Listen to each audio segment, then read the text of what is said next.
As we sit here by the fire.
Hello, and welcome to a very special episode of Wheels of Fury. I'm Matt, and this is Killer Kyle. Now, 2 years ago we did a version of the first Tribute to the Troops episode, and that actually failed pretty hard. Yeah, for Tribute to the Troops coming up that year, we decided we would talk about the very first Tribute to the Troops in 2003. Man, that was a long time ago, almost 20 years ago now. Oh, I know. And we did the video, Matt did the editing, uploaded it, then decided to watch it a little bit later, and there was no sound. Yeah. So I figured this episode will be for Christmas Eve. So we're going to be doing 2 mini episodes of Tribute to the Troops. We could have done 3, but I'm not quite sure. Well, you know what? Who knows? Maybe we'll do another one later on. Yeah. I mean, Christmas isn't for another couple weeks, so a month away. Yeah. But right now, we will be doing the Tribute to the Troops 2003.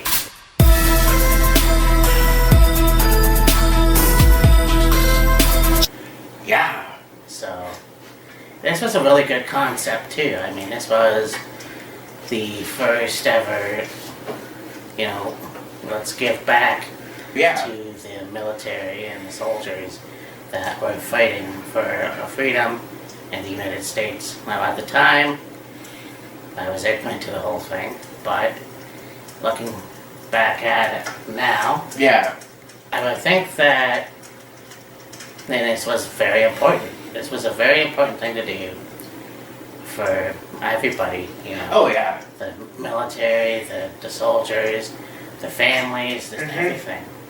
And what better way than to have the WWE? Yeah, because the troops were fighting overseas and they couldn't be home for Christmas, well, why don't we take, America to the troops fighting overseas in Iran, Afghanistan, and so on. Yeah. And just, say thank you. Yeah. And so just have a show in wherever they were stationed at the time and just entertain the troops. Yeah. And because of the fact that, they are always, busy with their regular duties, they don't really have a chance to, maybe they'll have, a meal together for Christmas, and maybe on an off chance, get a chance to exchange gifts with each other, maybe, but, the main thing is they can't be home with their family, so it's well, why don't we go over there and, say thank you and perform for the troops. And I believe initially it was JBL's idea. Yeah, yeah. And I mean, you have wrestlers that, or people that have been in WWE, Lillian Garcia, Shawn Michaels, a lot of military backgrounds. Well, there's some people that are in WWE right now, Yeah, and over the years, that have served. right. Lillian Garcia and Shawn Michaels both had family members that were in the military of some kind. And so they kind of grew up around like an army bases and stuff like that. And then Bobby Lashley was an Army Ranger. Montez Ford was Marine, I believe. Yeah. I'm trying to think of who else off the top of my head. Kevin Nash. Kevin Nash, yeah. A few months ago there's a tag team match. Yes. It was a 6-man. And on one team you had Montez Ford, Bobby Lashley. Was it the Street Profits and Lashley? I know it was Montez Ford and Bobby Lashley for sure. And there was somebody else in there too that had some background in the military. Anyways, it's like, oh, that's pretty cool. Well, you also have Lacey Evans, Brian Armstrong, Yes. But, yeah, let's talk about the first episode of Tribute to the Troops 2003. Yeah. So, first off, you had the APA against World's Greatest Tag Team, Shirley Haas and Shelton Benjamin. Yes. And, this was the beginning of the end for the APA. Yeah. See Bradshaw with a new look. But this was actually a good match, too. And I think that the World's Greatest Tag Team don't necessarily get enough credit. No, they don't. In my opinion. I mean, Shelton Benjamin is still in the company. Shirley Haas, I'm not quite sure what he is. Well, it was, I'll say, about 6 months ago or so, Charlie Haas had a match, an Impact, against Josh Alexander. Oh. It was a one-off, if you will. But yeah, I don't know. I didn't really hear anything about him retiring No. from wrestling. He may be doing, like, independent stuff, Okay. I think. Yeah, I'm not quite sure, but that would be interesting to me. But yeah, this was a good match. Obviously, APA won. One, yes. And, just watching, again, the Stone Cold Pod session with Ron Simmons. Yeah. And just the extreme workout that he had to go through. Oh, yeah, like, With Hiro Matsuda. yeah. Ron Simmons getting into the business and was trained under Hiro Matsuda, and, he made you earn your stripes, so to speak.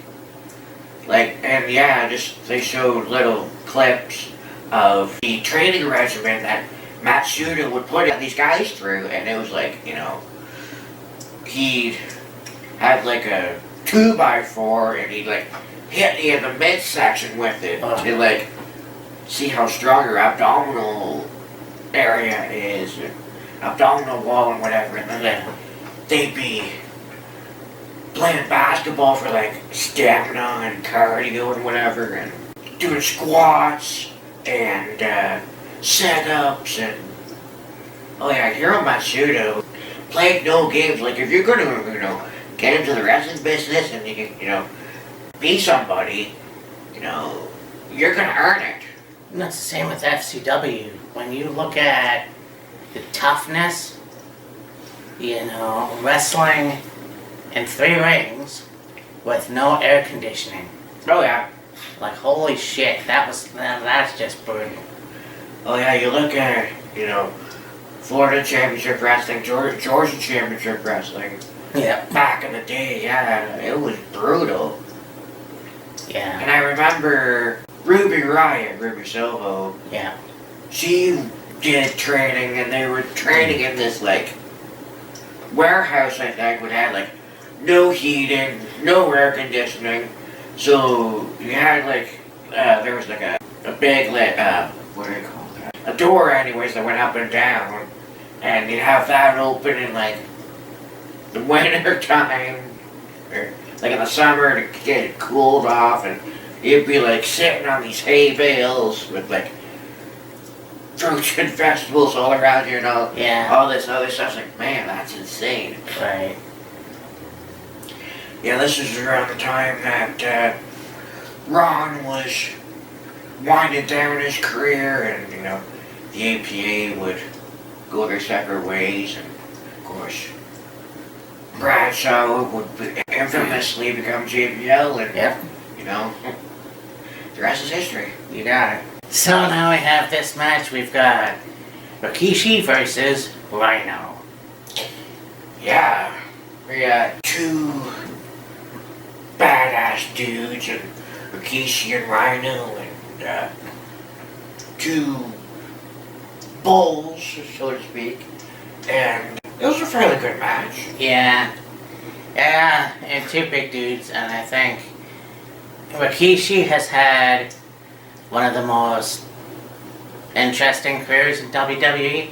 I mean, you look at, we talked about the head shrinkers, we talked about the other guy that he was, and then of course Rikishi.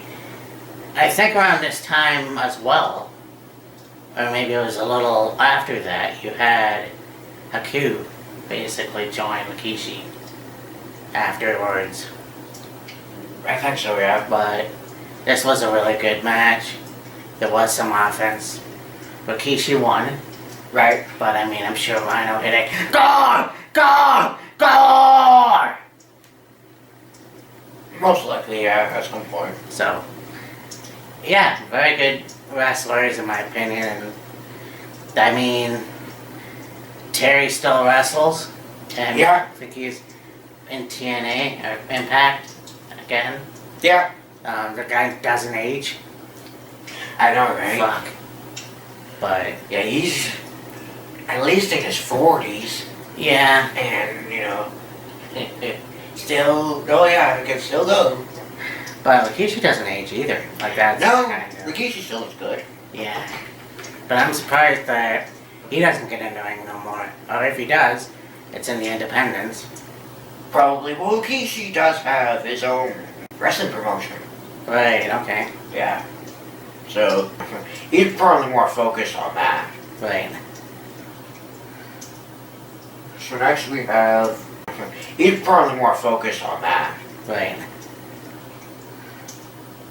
So next we have Eddie Guerrero versus Chris Benoit. Those two had some really good matches against each other.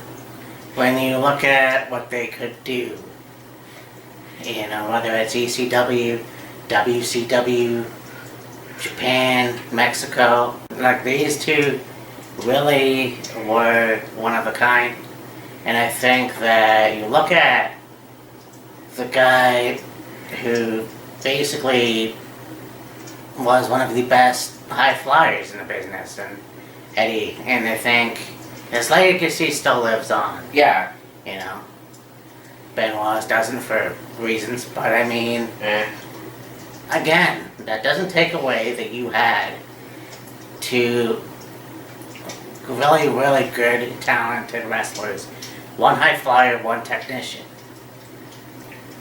So, I mean, yeah, this was actually a good match, and there was some really good action outside the ring as well.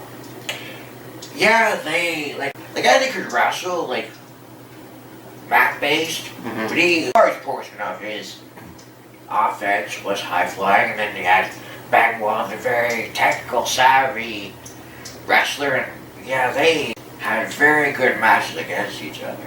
Yeah. Well, it wasn't like, and it wasn't even just, you know, Eddie and Chris. It was, you know, Eddie and Dean Malenko, or Eddie and Ray, or Eddie and Angle, Chris and literally anybody.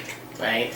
He could wrestle with anybody. Yeah, they just sad they're both no longer with us, but yeah, very two very, very good wrestlers. Indeed. This match was pretty cool. And these two guys had a stellar feud in 2004. Well, the year after this, obviously, but John Cena versus The Big Show. And these two guys really worked well together. I mean, you look at the size difference. John definitely had that prototype, no pun intended, the things that this guy could do. And I mean, you look at the power. He could F5 anybody.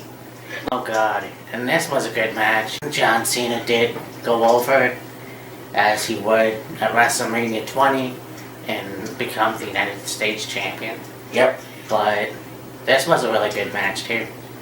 And I'm sure we've talked about all the people that, Brock Lesnar has been able to pack up Rikishi, pack up Big Show, pack up Mark Henry, pack up, whoever else. But I mean, Cena could do the same thing. He packed up Greg Khali, he packed up Rikishi, he packed up Big Show.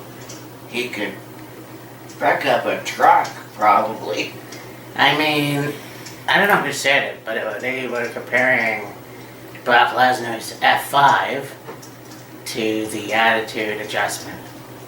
And it was like Brock Lesnar, you knew he was going to pick you up. John Cena, when he picked you up, it was easy. Oh, yeah. It was almost like picking up a baby, so to speak. Pretty much. So, that's just the power of John Cena. And when you look at him, you don't think he's that powerful. But oh, yeah. And there was a few matches where, Cena would have a match against, let's say, Big Show, for example, and he'd, try and pack up the Big Show for the attitude adjustment, and then, pancake on his face, and, it made you think, oh, no, he can't pack him up, and then when he actually did, it's like, holy shit, even though, I'm sure they said, someone can squat fucking 500 pounds like it's nothing. Yeah. So, I think he can even squat more than that. Yeah, oh yeah. So if he can squat, 500 plus pounds, of course he can pick up fucking Big Show. Yeah, damn right. Yeah. So that wraps up. That will be 2003. And Tribute to the Troops. And, yeah.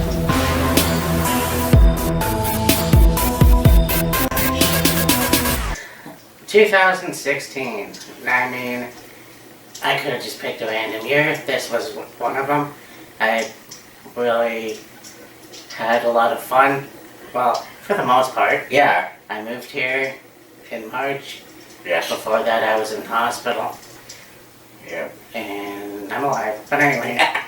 Exactly. WWE had a lot of good talent. I mean, AJ Styles coming into the Royal Rumble. Yep. WWE for the first time, not as a jobber.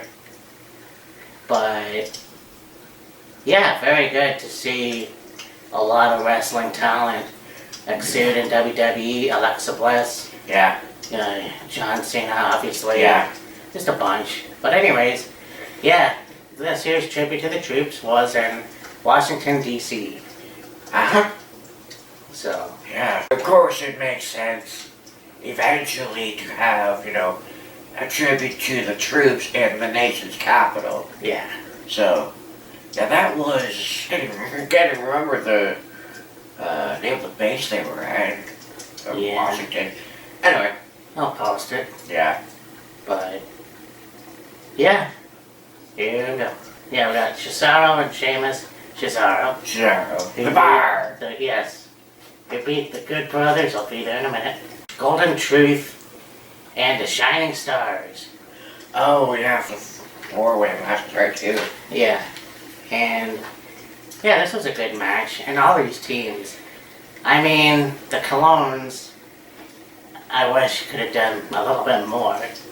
But obviously... Yeah, the Shining Stars gimmick Yeah. They didn't really last very long.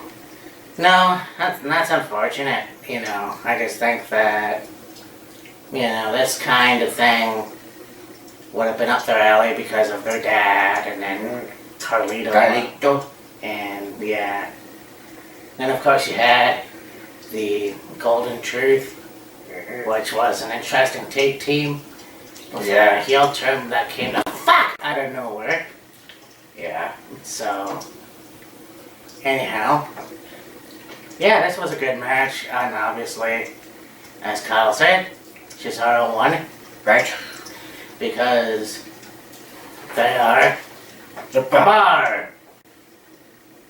So. Well, they would say we don't just set the bar, we are the bar, but yeah. Yeah, it's funny how things work out because, Cesaro didn't really have much of a career in WWE except for a bunch of tag team title runs and the United States Championship. Yeah. Kind of wish he would have had the Universal title, but, his thing in AEW, once again being Claudio Castagnoli, Yeah. it's kind of like a rejuvenation. He's where he needs to be, Yeah. So, I mean, there it is. Yeah, after he left WWE, ended up going to... It's crazy to think, like, Cesaro leaves WWE, goes to AEW, wins the Ring of Honor World Championship. He's a member of the Blackpool Combat Club, and he's, excelling over there. And, you got Sheamus right now doing with Pete Dunne and Rich Holland, the Brawling Brutes, and they're getting ready for Survivor Series War Games coming up soon. So yeah, their careers took two totally different paths, but they're both, excelling right now. So yeah, good for both of them. Exactly. And it seems like with Sheamus too, like he's always been able to find a way to kind of stay within that kind of top tier level. Yeah. Like, okay, not by any means in the main event. Like, sometimes, not all the time, but like, still stay recognizable. Right, yeah. I don't want to say relevant, because he's been relevant pretty much his entire time in WWE. It just seems like he's never really like decreased and like gone like lower in the card or like anything like that. He's stayed consistent. Well, just thinking about it now, you could say that about Dustin. Yeah. I mean, Dustin came in the early 90s with his old man. Right. And then, of course, had a career in WCW, coming back as Goldust. Yep. And WWF had the Intercontinental title. Yeah. Later on down the road, there's like a hardcore title. Yeah. Tag team championships. So, I mean, it was pretty much the same thing. Yeah. I don't know why he didn't get a chance to become WWF champion. Yeah. Or whatever, It's kind of like, again, it's unfortunate for him though, because unlike Claudio, Yeah. Dustin hasn't really had a title shot in AEW right now. Yeah, I mean, Dustin would wrestle periodically from time to time. There was that absolutely stellar match him and Cody had. Yeah. And, he did the bunkhouse brawl match. He's had some really good matches in AEW. Now I think, though, more than likely he's focusing on behind the scenes stuff. Like, I know he does coaching, like, with everybody in their training facility, whatever. Yeah. I think he may also be a producer or something like that. Right. So yeah, he, like, when they needed him to, like Cody, would wrestle from time to time, and, haven't seen him in a while, but I think that's just mainly he's focusing on behind the scenes stuff. Well, yeah, with Sheamus though, it was like, okay, yeah, there was several different adaptations to his career. He was King of the Ring, you know, there was the Great White early on in his career, and there, you know, several changes to his career, and you know, even right now where he's at as far as like, you know, the Brawling Brutes and that, but he's still, you know, a top tier talent with that company. Yeah, no, for sure. So yeah, you go have a match with the Wyatts against Dolph Ziggler and American Alpha. That was Braun and Rowan and Harper. Yes. Yeah.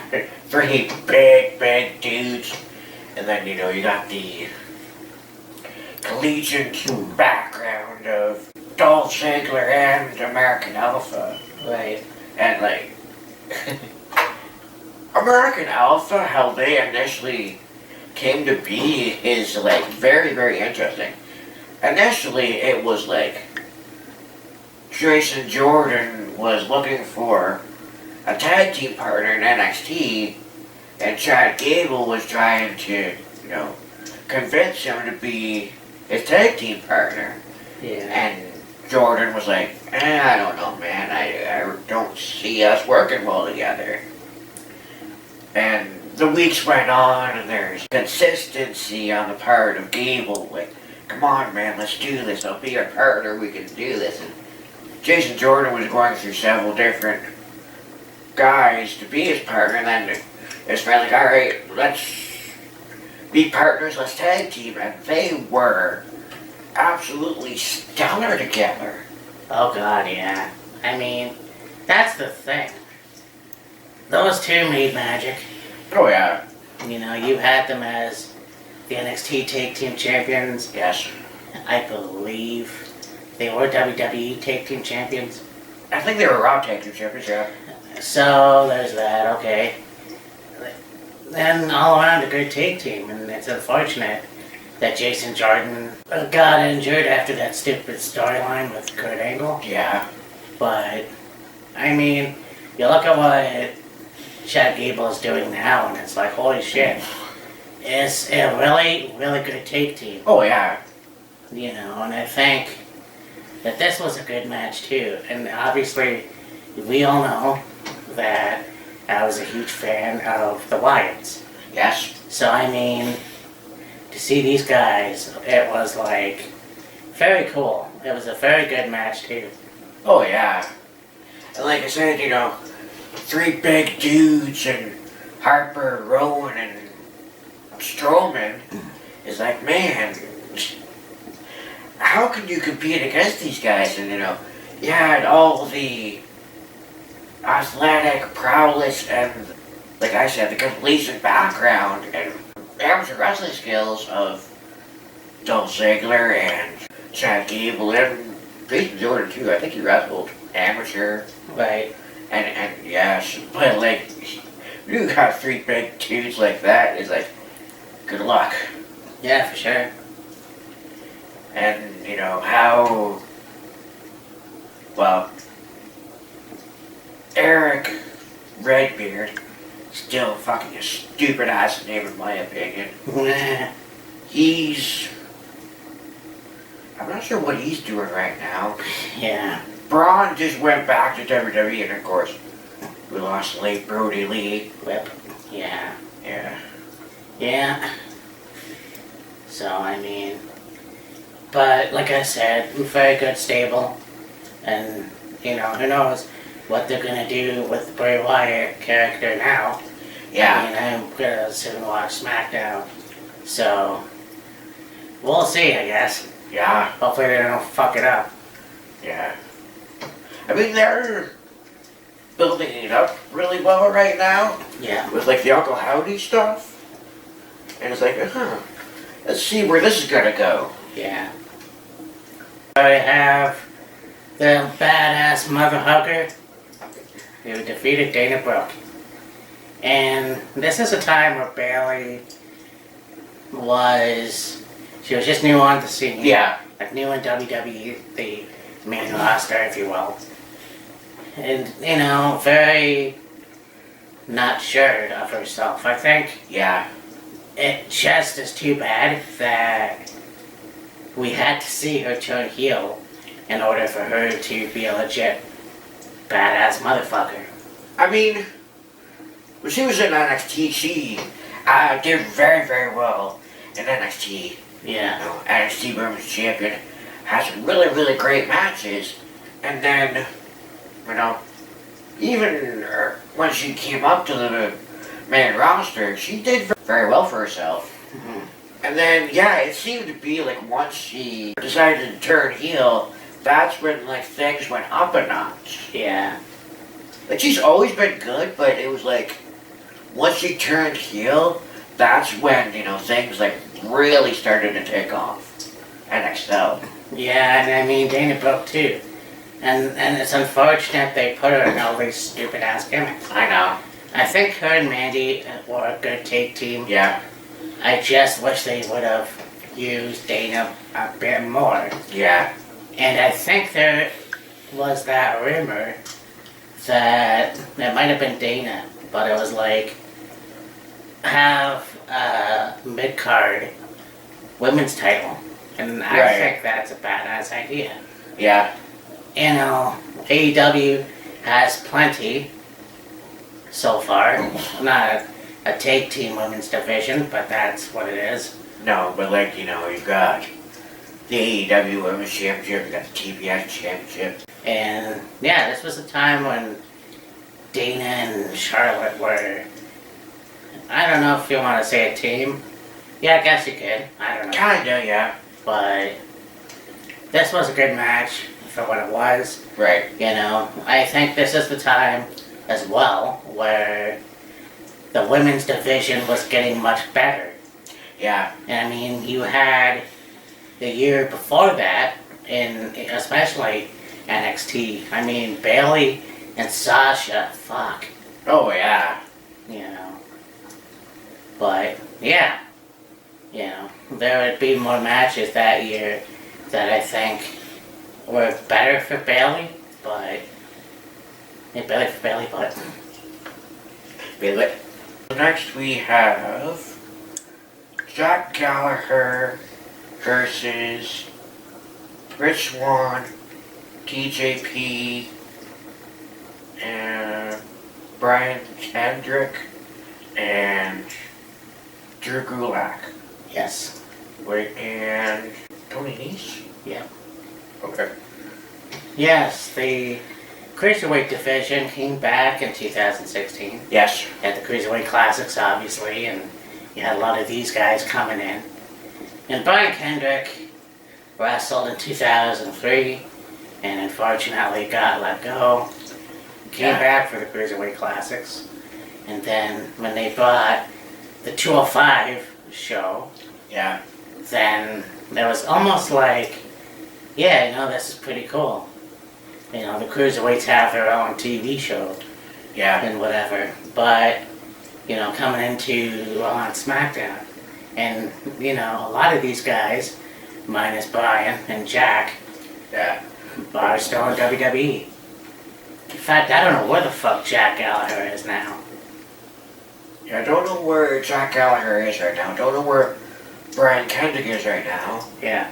And TJP was on Impact. Yeah, he's in Japan right now. Oh, cool. Yeah, I believe he's a member of United Empire. Oh, right on. Yeah. Yeah, I gotta watch more of that in Japan. I don't pay attention. Anyways, whatever. And this was a good time for the Cruiserweights. And yes. Who could forget Drew Gulak's PowerPoint presentation! Anyway. Probably one of the stupidest ideas that WWE's ever had. So. There's anytime we go to do a PowerPoint, he'd get interrupted, then he'd get his ass whooped. He's like, you poor son of a bitch. Yeah. So anyways, Good times. Aye. You have the main event. You got Roman Reigns and Big Cass, also known as W. Morrissey now, Aye. the Human Clydesdale, who had defeated Rusev and Kevin Owens. Yeah.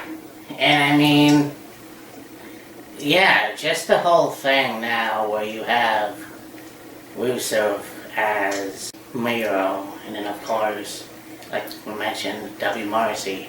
Mm-hmm. You know, you look at this match too, and I think Kevin Steen and Roman have had a lot of good matches. Oh yeah. And this is too where Kevin had just come in from NXT. Yes. And, you know, I was kind of shitting bricks when he showed up in WWE. And here's a guy that had a stellar career in Ring of Honor. Yeah. And, you know, thinking of how Jim Cornette fucking made fun of his weight and all that shit. But I mean, fucking agile. Oh yeah, agile as hell. You know. But this was a good match too. And I think that, you know, obviously knowing the winners, Big Cass and Roman Reigns. Yeah. And also having the Crazy Chicken, Enzo Amore and Big Cass's team side. Yeah. Whichever.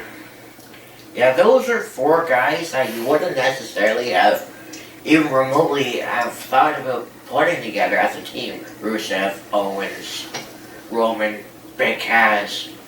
But, Yeah.